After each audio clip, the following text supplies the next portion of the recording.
نحمده ونصلي على رسوله الكريم اما بعد اقتربت الساعة وانشق القمر۔ ناظرین، میں نے گزشتہ قسط میں علامات قیامت کی عرض کی تھی کہ ذرا چشم تصور میں اس وقت کو دیکھیے کہ مینا کا میدان ہے، لاکھوں کا مجمع پروانوں کی شکل میں موجود ہے، شیطان سے اظہار نفرت و عداوت کے لیے جمرات پر کنکریاں ماری جا رہی ہیں کہ اچانک آتش حرب و فساد بھڑک اٹھی۔ لوگ ایک دوسرے کو قتل کرنے سے بھی دریغ نہیں کر رہے۔ بہت سے لوگ مینا سے تو بھاگے تو اپنے مستقر پر پہنچ کر اطمینان کا سانس لیا، اور جو لوگ بچے ہیں وہ انتہائی سراسیمگی کی حالت کا شکار ہے۔ ان حالات سے دل شکستہ ہو کر کچھ سنجیدہ افراد نے اس مسئلے کا حل تلاش کرنے کی کوشش کی، لیکن ان کی کوششوں کا مدار قوانین نہیں تھے۔ قوانین نافذ کرنے والی شخصیت ان کا گوہر مراد تھی۔ انہوں نے تلاش و جستجو کے دوران ایک شخص میں مقصود مطلوبہ صفات دیکھی، اس سے اس کا نام پتہ پوچھا۔ اس نے مختصر سا جواب دے کر نہ جانے کیا سوچ کر اس نے شہر ہی چھوڑ دیا۔ لوگوں کے بتانے پر کہ یہی تمہاری منزل مقصود ہے، دوسرے شہر کا رخ کیا۔ متعدد مرتبہ چکر لگانے کے بعد ایک دن دیکھا لوگوں نے کہ وہ شخص خانہ کعبہ کے ساتھ چمٹا ہوا اپنے سرخ و سفید رخساروں پر آنسو بہا رہا ہے اور رو رو کر امت محمدیہ کی سلامتی اور دفع فتنہ فساد کی دعائیں کر رہا ہے۔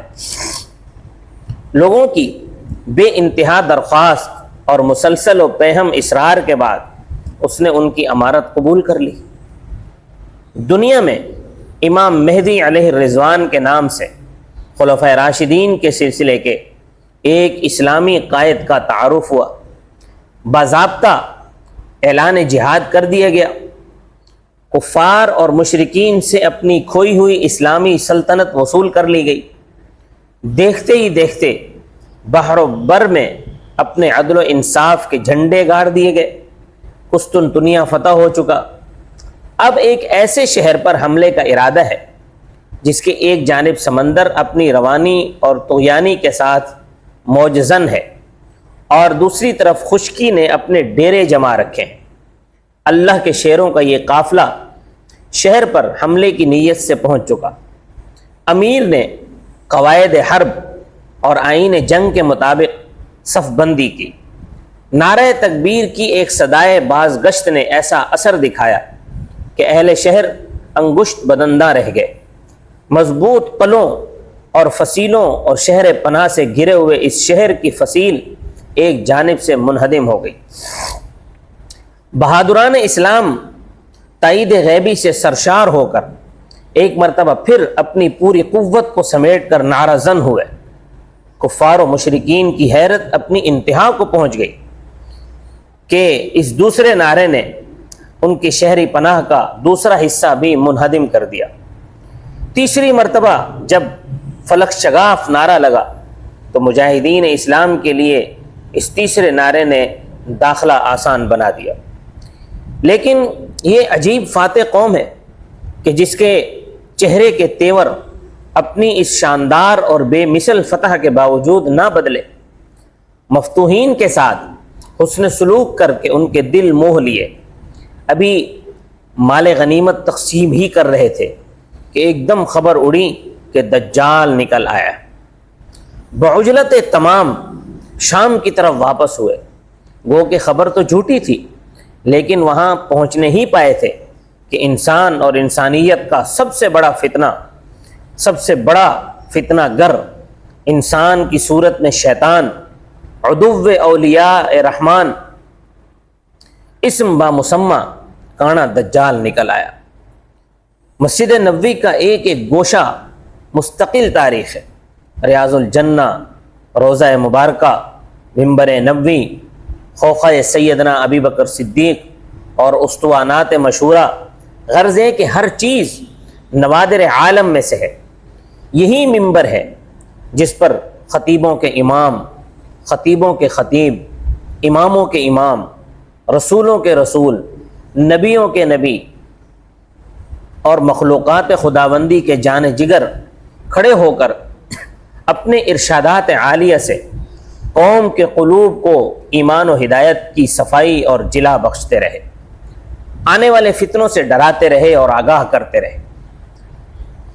میں دیکھ رہا ہوں کہ آپ صلی اللہ علیہ وسلم اسی منبر پر رونق افروز ہوئے اور ایک تاریخی خطبہ ارشاد فرمایا۔ آپ ذرا چشم تصور میں غور کریں، ایک ایسا خطبہ صاحب سر النبی صلی اللہ علیہ وسلم فرمایا کرتے تھے کہ ہم میں سے جس کو اس خطبے کی باتیں زیادہ یاد ہوتی تھیں وہی سب سے بڑا عالم شمار ہوتا تھا۔ کاش کہ یہ مکمل خطبہ کسی طرح دستیاب ہو جاتا۔ بہرحال مکمل خطبہ تو دستیاب نہ ہو سکا، لیکن تاریخ نے اس کے کچھ اجزاء محفوظ کیے ہیں۔ حضور صلی اللہ علیہ وسلم نے فرمایا کہ جب سے اللہ تعالیٰ نے ذریت آدم کو پھیلایا ہے، زمین میں فتنہ دجال سے بڑا کوئی فتنہ نہیں ہوا۔ اللہ نے جس نبی کو بھی مبعوث فرمایا اس نے اپنی امت کو دجال سے ضرور ڈرایا، اور میں آخری نبی ہوں اور تم آخری امت ہو، تو لا محالہ اس دجال کا خروج تم میں ہی ہوگا۔ اگر وہ میری موجودگی میں نکل آیا تو میں ہر مسلمان کی طرف سے دفاع کرنے والا موجود ہوں، اور اگر میرے بعد نکلا تو پھر ہر آدمی اپنا خود دفاع کرے گا۔ اللہ تعالیٰ ہر مسلمان کے لیے میرا خلیفہ ہے۔ دجال شام اور عراق کے درمیان ایک راستے سے خروج کرے گا، دائیں بائیں فساد پھیلاتا رہے گا۔ سو اے اللہ کے بندو، ثابت قدم رہنا۔ میں تمہارے سامنے اس کی بعض ایسی صفات بھی ذکر کیے دیتا ہوں جو مجھ سے پہلے کسی نبی نے ذکر نہیں کی۔ ابتدا میں دجال نبوت کا دعویٰ کرے گا، حالانکہ میرے بعد کوئی نبی نہیں آ سکتا۔ پھر دوسرے نمبر پر وہ ربوبیت کا دعویٰ کرے گا، حالانکہ تم لوگ مرنے سے پہلے اپنے رب کو نہیں دیکھ سکتے۔ یاد رکھو کہ دجال کانا ہوگا اور آپ کا رب کانا نہیں ہے۔ اس کی دونوں آنکھوں کے درمیان کافر لکھا ہوگا، جس کو ہر مسلمان خواہ وہ لکھنا پڑھنا جانتا ہو یا نہ جانتا ہو اس لکھے کو ضرور پڑھ لے گا۔ یاد رہے کہ فتنہ و فساد پھیلانے کے لیے دجال ایک لشکر ترتیب دے گا، جس کو اس بات کی کھلی اجازت ہوگی کہ جو تمہاری دعوت کو مسترد کر دے اس کو غارت اور برباد کرنے میں تم جو طریقہ مناسب سمجھو، جو اسلوب مناسب سمجھو، اس کو اختیار کر سکتے ہو۔ اس لشکر کا مقدمۃ الجیش اصفہان کے 70,000 یہودیوں پر مشتمل ہوگا۔ اس روایت میں لفظ کافر حروف تہجی کی صورت میں نہیں آیا، دوسری روایت میں کاف فا را بھی آیا ہے، جیسا کہ پہلے گزر چکا ہے۔ ممکن ہے کہ حضور صلی اللہ علیہ وسلم نے ہجے کر کے بتلایا ہو اور راوی نے ملا کر کہہ دیا ہو۔ تو فرمایا دجال کا ایک فتنہ یہ ہوگا کہ اس کے ساتھ جنت اور جہنم ہوگی۔ حقیقت میں اس کی جہنم جنت ہوگی اور اس کی جنت جہنم ہوگی۔ جو شخص اس کی جہنم میں مبتلا کیا جائے اس کو چاہیے کہ اللہ سے مدد مانگے، سورہ کہف کی ابتدائی آیات پڑھ لے۔ اس کی برکت سے وہ آگ اس کے لیے ٹھنڈ اور سلامتی کا ذریعہ بن جائے گی، جیسے حضرت ابراہیم علیہ السلام کے لیے ہوئی تھی۔ دجال کا ایک فتنہ یہ بھی ہوگا کہ وہ ایک دیہاتی سے کہے گا، یہ بتا کہ اگر میں تیرے ماں باپ کو زندہ کر دوں تو کیا تو مجھے اپنا رب مان لے گا؟ تو اس بات کی شہادت دے گا کہ میں تیرا رب ہوں؟ وہ دیہاتی کہے گا بالکل۔ تو دو شیطان اس کے ماں باپ کی صورت میں متمثل ہو کر اس کے سامنے آ جائیں گے۔ وہ اس سے کہیں گے، پیارے بیٹے اس کی بات مانو، یہ تمہارا رب ہے۔ دجال کا ایک فتنہ یہ بھی ہوگا کہ اس کو ایک جان پر تسلط دیا جائے گا، جس کو وہ آرے کے ذریعے چیر کر قتل کر کے اس کو 2 ٹکڑے کر ڈالے گا اور کہے گا کہ میرے اس بندے کو دیکھو کہ اب میں اس کو دوبارہ کس طرح زندہ کرتا ہوں، اور اس کے باوجود یہ کسی اور کو اپنا رب مانتا ہے۔ اللہ تعالیٰ اس شخص کو دوبارہ زندگی دیں گے۔ تو یہ دجال خبیث اس سے پوچھے گا کہ بتا تیرا رب کون ہے؟ وہ جواب میں کہے گا کہ میرا رب تو اللہ ہے اور تو اللہ کا دشمن دجال ہے، تو اللہ کی قسم آج کے بعد تجھ کو میرے اوپر مجھے اس سے زیادہ بصیرت آج سے پہلے کبھی حاصل نہیں ہوتی۔ ایک دوسری روایت میں ہے کہ یہ شخص، آپ صلی اللہ علیہ وسلم نے فرمایا کہ یہ شخص جس کو دجال دو ٹکڑے کر کے پھر اللہ اس کو زندہ کر دے گا اور وہ دجال کی تکذیب کرے گا، آپ صلی اللہ علیہ وسلم نے فرمایا کہ یہ شخص جنت میں میرے امتیوں میں سب سے اونچے درجے پر فائز ہوگا۔ حدیث کے راوی حضرت ابو سعید خدری رضی اللہ تعالیٰ عنہ وہ فرماتے ہیں کہ بخدا ہم یہ سمجھتے تھے کہ یہ حضرت عمر رضی اللہ تعالیٰ عنہ ہوں گے، حالانکہ ہوا یہ کہ حضرت عمر تو پہلے ہی اس دنیا سے رخصت ہو گئے۔ تو یہ بات آپ نے سنی کہ جب دجال مدینہ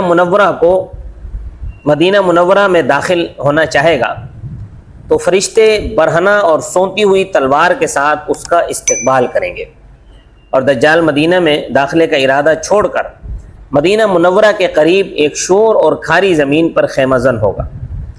ایک مرد حق اس کی دجالیت کا فریب آشکارا کرنے کے لیے اور اس کے دعوی الوہیت کو جھوٹا ثابت کرنے کے لیے مدینہ منورہ سے نکل کر اس کی طرف روانہ ہوگا۔ راستے میں دجال کے مسلح افراد اس کو گرفتار کر کے حضرت دجال کی خدمت اقدس میں پیش کریں گے۔ یہ مرد قلندر دجال کو دیکھتے ہی توحید کے نشے میں سرشار اور حدیث پیغمبر علیہ السلام پر جاں نثار ہونے کے لیے تیار ہو جائے گا، اور یہ نعرہ مستانہ کفر کے آشیانے میں بلند کرے گا کہ لوگوں یہ تو وہی دجال ہے جس کا حضور صلی اللہ علیہ وسلم آج سے سینکڑوں سال پہلے ذکر فرما چکے ہیں۔ اس کے فریب کا شکار نہ ہونا، باطل کو حق کا یہ بے باکانہ انداز اور جرت رندانہ پسند نہیں آئے گی۔ اپنے کارندوں کو اس کی خاطر تواضع کرنے کا حکم شاہی جاری کرے گا۔ بعد ازاں اپنی خدائی کا سکہ لوگوں میں جمانے کے لیے، لوگوں کے ذہنوں میں جمانے کے لیے بنفس نفیس چشم بددور اس کے جسم کے دو ٹکڑے اڑا دے گا، اور پھر ان دو ٹکڑوں کے درمیان متکبرانہ چال چلے گا، پھر امر خدائی پہنچائے گا کہ کھڑا ہو جا۔ خدا کا یہ شیر ہنستا مسکراتا ہوا اس کی بے وقوفی پر تبسم کرتا ہوا کھڑا ہو جائے گا، اور وہ کھڑا ہو کر اس کے سامنے آ جائے گا اور کہے گا کہ جناب خدا کہیے۔ تو وہ خدا جو ہے دجال جو اپنے آپ کو خدا کہتا ہوگا وہ کہے گا کہ بتا اب بھی تو مجھ پر ایمان لاتا ہے یا نہیں؟ کیا خوب خدائی ہے کہ اپنے آپ کو کس زور زبردستی کے بلبوتے پر منوانے کی ناکام کوشش کی جا رہی ہے۔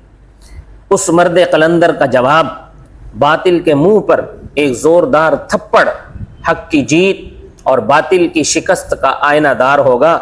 اس کا جواب ہوگا کہ بخدا آج تو میرے یقین میں اور اضافہ ہو گیا کہ تو ہی وہی مسیح کذاب یعنی دجال ہے، اور اے لوگو تم بھی متوجہ ہو جاؤ، بگوش ہوش سن لو کہ آج کے بعد دجال کسی اور کے ساتھ یہ سلوک کرنے پر قادر نہیں ہوگا جو سلوک اس نے میرے ساتھ کیا ہے۔